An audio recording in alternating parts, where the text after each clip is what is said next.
You're listening to a production of the National Media Archive. To learn more or volunteer, go to nationalmediaarchive.com. You're listening to a story about a name you've probably seen on a camera or in a hospital, but maybe never wondered about.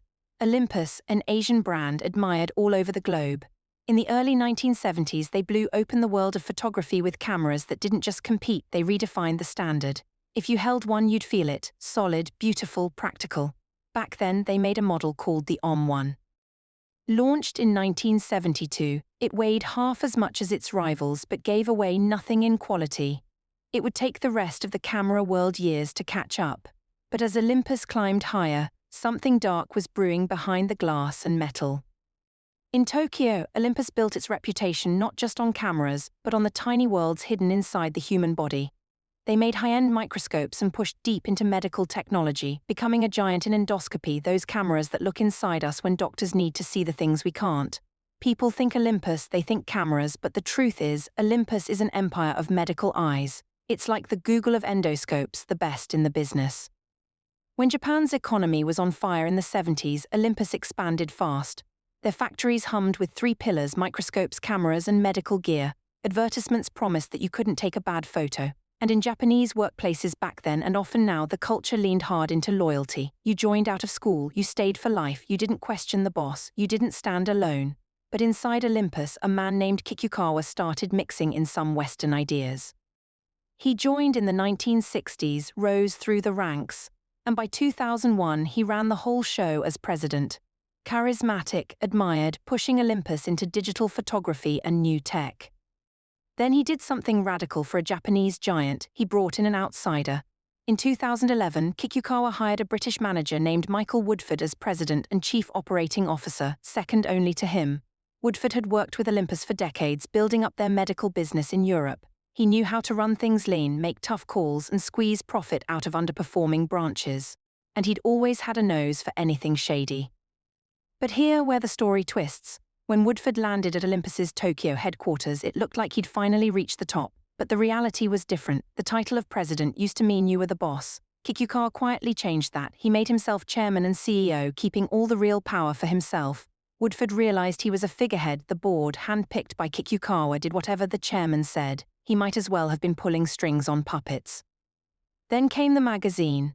While Woodford was in Europe, a friend emailed him an article from a local Japanese magazine called Factor. The piece claimed that Olympus had made some very suspicious acquisitions, buying weird little companies, paying huge fees to unknown advisors in the Cayman Islands. The sums were jaw-dropping, and the identities of who was getting paid were like smoke. They vanished when you tried to touch them. Woodford's translator, who helped him handle the Japanese press, took one look at the tone of the article and brushed it off as sensational tabloid gossip. But the allegations stuck in Woodford's mind like a thorn. He knew he had to ask questions. And the moment he did, the walls closed in. He asked Kikukawa for a meeting, the reply sure at lunch, and so began one of the most uncomfortable meals in corporate history. Woodford walked into a huge boardroom where Kikukawa sat dead center. In front of him, a luxury sushi platter. In front of Woodford, a tuna sandwich still wrapped in cling film. No sides, no plate. If you've ever worked in Japan, you know this wasn't a slip. Food can be a silent message. The sandwich told him, stay in your lane, foreigner. Woodford didn't back down. He asked for answers about the massive payments, about the shady acquisitions. Why was a company known for microscopes and medical gear buying a microwave dish maker? Why did a skincare firm cost them so much, and those millions sent offshore, who were they really paying? But Kikukawa just smiled. His loyal finance man, Mori, sat silent. Woodford got louder. He asked Mori point blank, who do you work for? The answer was a whisper but cut like a knife. I work for Kikukawa. This was the moment Woodford saw it clearly. The House of Olympus was built on silence and loyalty, not on questions and truth. But his mother had taught him young, stealing from your own is the deepest betrayal. And Olympus was his family. He didn't quit, he kept digging. He sent emails to the entire board pushing for answers. He traveled from factory to factory trying to find support, but every door closed. His mind raced at night. He couldn't sleep. He drank too much, hopping to calm the shaking. He swallowed sleeping pills that told him not to mix with alcohol, but he did it anyway because not sleeping seemed worse. And then another hammer fell. The same magazine ran a second story, claiming some of those suspicious transactions were tied to Japan's antisocial forces. A polite word for organized crime, the Yakuza. This wasn't just about money anymore. If true, the people behind those missing millions could be the kind who don't just sue, they make people disappear. But Woodford didn't run. He wrote more emails. He copied in an outside auditing firm. He asked Kikukawa to resign. He asked the board to step up and investigate. The reply came back sharp: "It's not helpful for you to ask these questions, Michael. Not helpful." Yet suddenly in October 2011, Olympus gave Woodford another shiny title, CEO. It looked like a promotion, but nobody in Japan talked about it. The press releases went out in English only. Inside the company, nothing really changed, except Woodford was now CEO in name.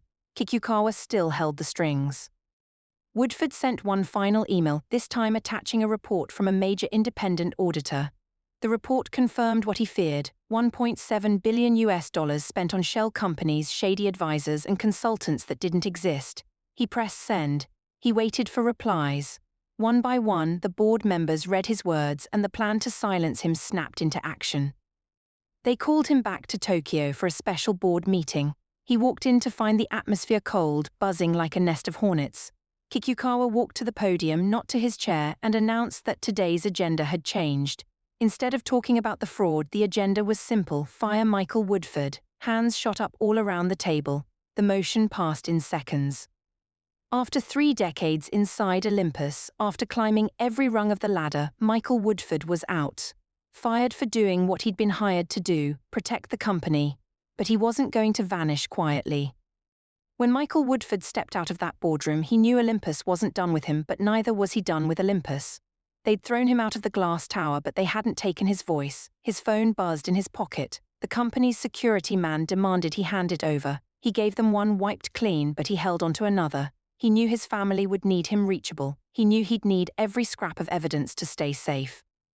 Downstairs in the lobby of his Tokyo apartment, Woodford noticed something that turned his stomach cold. Men, big, broad, built to loom, waiting by the door. They didn't say a word. They didn't have to. He rushed upstairs, grabbed his things, barely packed. He needed to get out. Olympus had once been his professional family. Now the message was clear: you're not safe. He called a trusted reporter from the Financial Times and asked for a meeting. They found a cafe near his building. Over coffee, Woodford unzipped his bag, pulled out folders thick with contracts, emails, money trails. Hundreds of millions missing and more, hints of connections to Japan's organized crime world, the Yakuza. This wasn't corporate scandal anymore. This was life and death if the wrong people wanted it to be. Back in the UK, the story broke wide open. The Financial Times front page carried Woodford's evidence.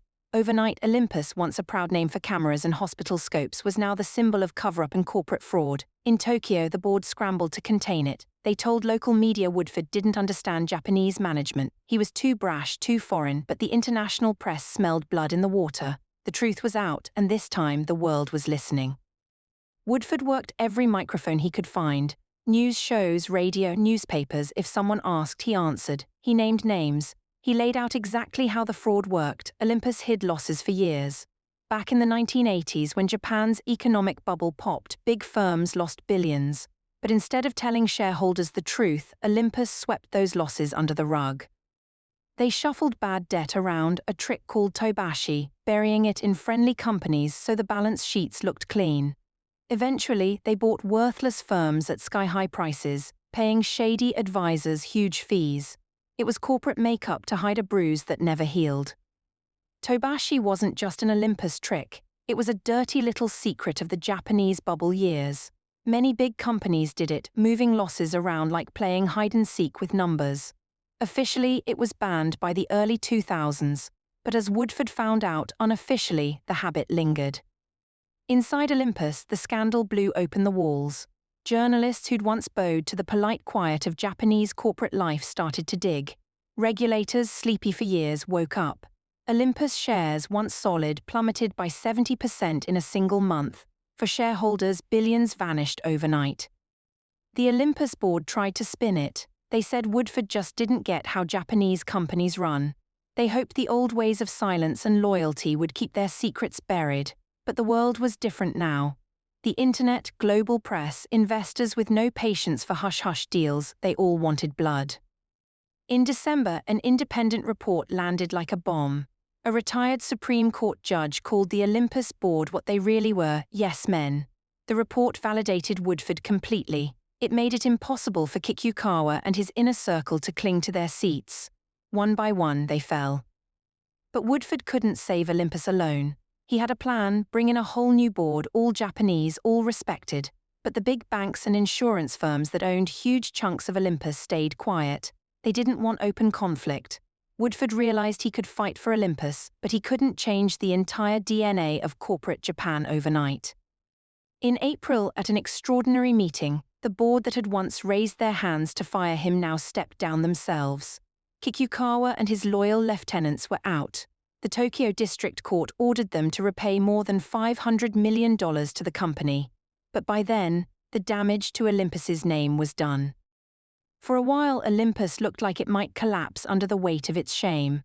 But here's the twist: the company's real strength wasn't its brand or its executives.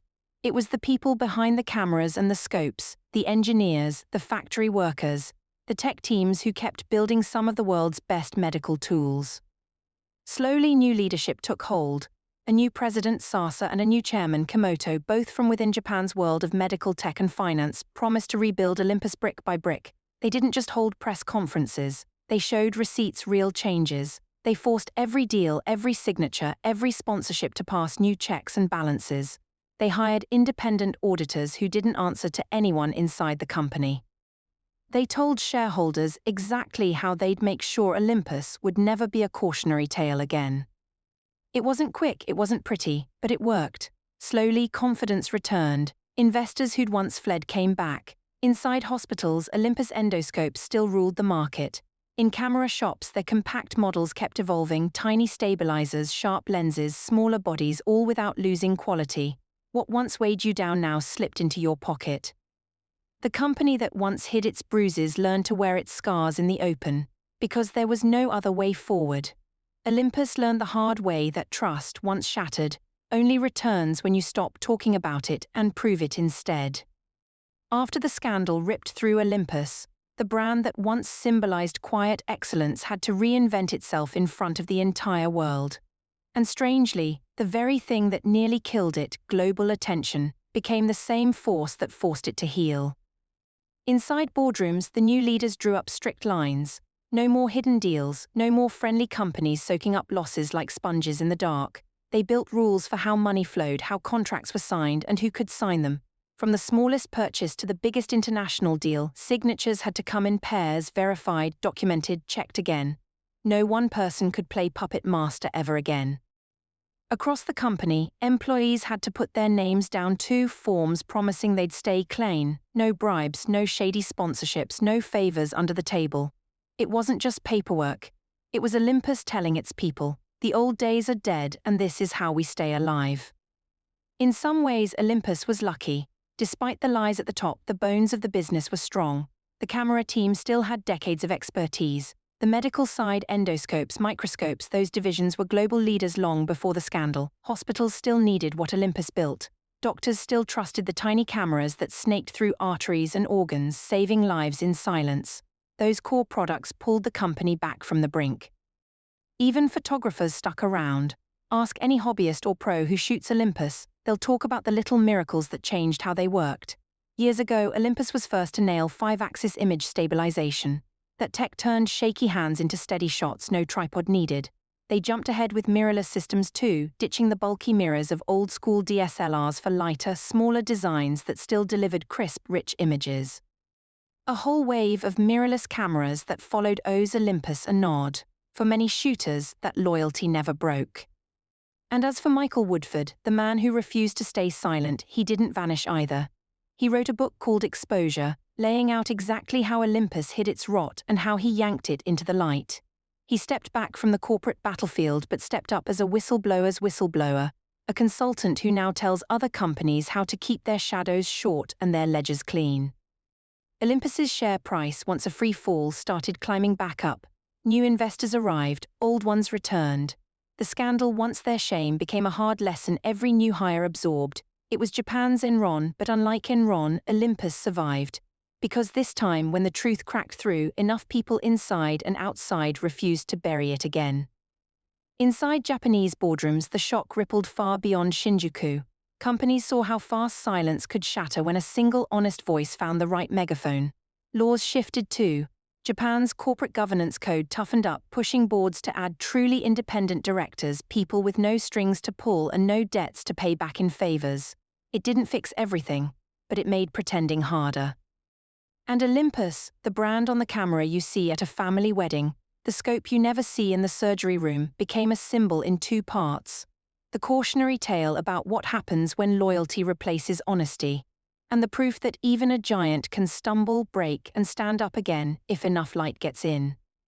Today, Olympus still sells those lenses and those tiny hidden eyes. Their logo still sits on the front of compact bodies that click perfect shots on city streets and on surgical carts in operating rooms. The name once whispered in scandal now lives a bit louder in resilience. Sometimes the fall is what makes the next climb real. Sometimes it takes one person, a single stubborn voice who says no more hiding. Sometimes that's enough.